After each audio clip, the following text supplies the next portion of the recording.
10, 9, 8, 7, 6, 5, 4, 3, 2, 1, 0.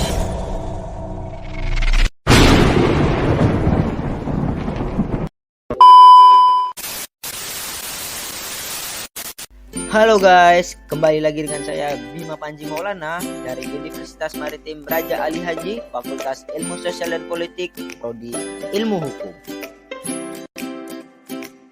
Di video kali ini, saya akan menjelaskan tentang korupsi yang menjadi salah satu permasalahan disintegrasi di Indonesia.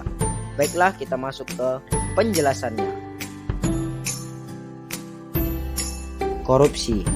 Korupsi merupakan suatu kasus atau masalah integrasi yang ada di Indonesia hingga saat ini.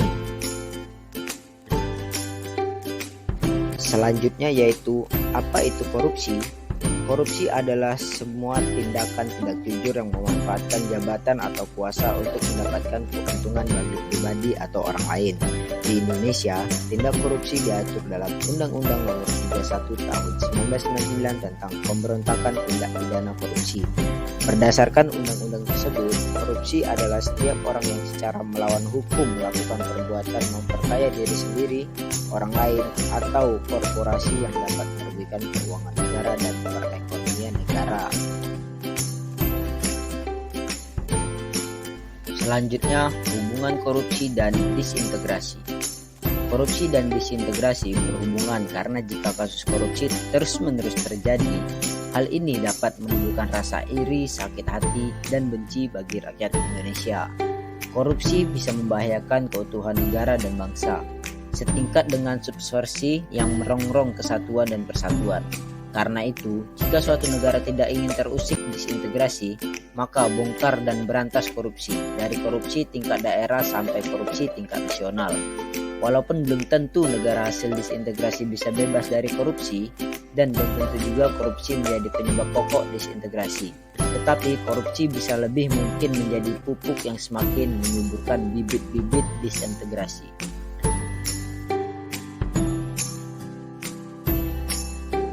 Selanjutnya yaitu beberapa faktor yang memicu terjadinya korupsi.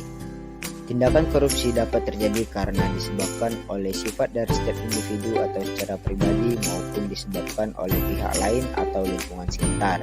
Sifat manusia yang dapat menyebabkan seseorang melakukan tindakan korupsi yaitu sifat tamak dan rakus, serta ada beberapa faktor eksternal lainnya seperti lemahnya supremasi hukum, pemimpin yang buruk, politik yang tidak stabil.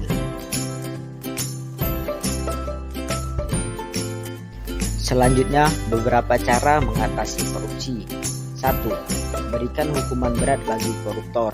Memberikan hukuman berat bagi para pelaku koruptor akan memunculkan efek jera. Hal ini juga dapat menjadi pelajaran bagi seluruh kalangan agar tidak melakukan hal yang serupa.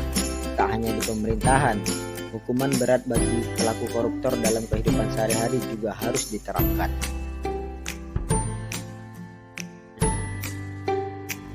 2. Memanfaatkan teknologi pada sistem. Teknologi digital kini berkembang dengan pesat. Teknologi juga dapat digunakan untuk mempermudah sistem birokrasi baik di pemerintahan, perusahaan, bisnis, maupun lembaga pendidikan. Dengan memanfaatkan teknologi, maka setiap aktivitas dapat dipantau sehingga meminimalisir kesempatan untuk melakukan korupsi. 3. Supremasi hukum yang kuat. Kekuatan hukum sangat diperlukan untuk menegakkan keadilan. Ketika hukum tidak berfungsi sebagaimana fungsinya, maka kepercayaan publik akan hilang. Dengan membangun supremasi hukum yang kuat, maka pelaku-pelaku koruptor tidak menemukan celah untuk melancarkan aksi mereka.